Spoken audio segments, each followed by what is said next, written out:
the Gitto rule could work for Sexton, O'Mahony and Earls, says Matty Williams. So essentially what they did was in Australian rugby, they came up with a plan to allow their most decorated players move abroad and still get picked. So essentially you couldn't move when you were a kid. You could move after you had, I think, was it 80 caps? Was that the figure? 80, yeah. Yeah. So a bunch of our players could actually move abroad and still get played, still get picked for Ireland, but earn loads more money and, more importantly, come off the IRFU's wage bill.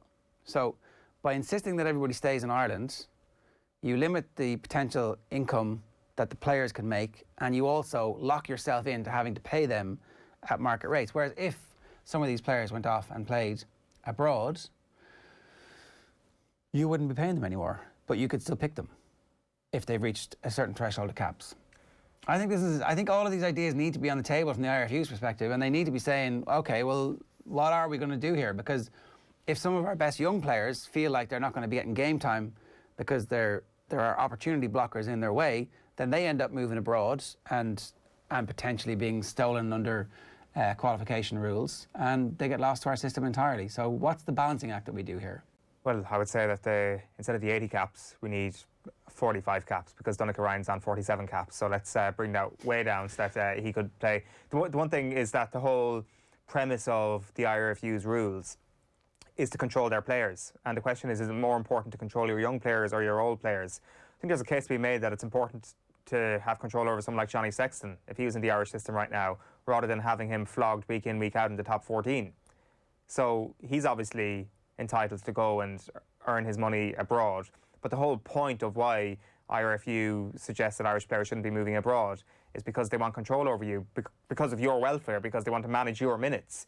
For those players who are invariably going to be over the age of 30, your minutes will no longer be managed, and you could be playing ridiculous numbers of minutes all season long, and then you're coming back and you might be very little use at all to the international team. So I think it's a nice idea in theory, and when I heard Matt talk about it last night, I thought actually it's a great idea.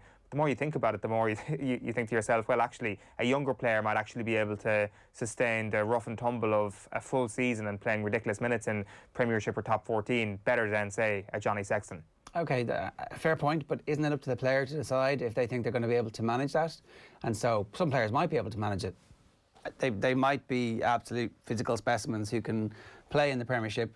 The English players seem to be able to play in the Premiership and play international rugby. That's my kind of counter-argument too. Well, what about England? It's like, yes, they look bloody good, don't they? Are we still then taking the information from 2018 and applying it to this argument? Are we saying that that was the reason why we thought England were crap in 2018, and it has to still be true because we said it back then? Maybe we were actually wrong about it in 2018. Maybe the minutes thing actually is a little bit of a weak argument. I don't know, but I definitely think that if you're coming off a very tough season, it's going to be hard to...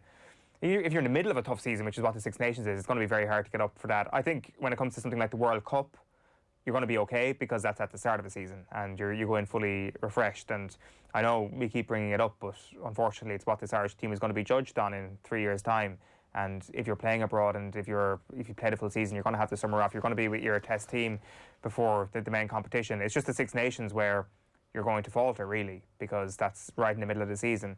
But maybe we should be placing a little less stock on the Six Nations and more stock on that one big competition every 4 years. Who knows? Like, I don't know what the correct answer is here, but I definitely, my initial reaction when Matt said that last night was, this is a decent idea and maybe we should look into it.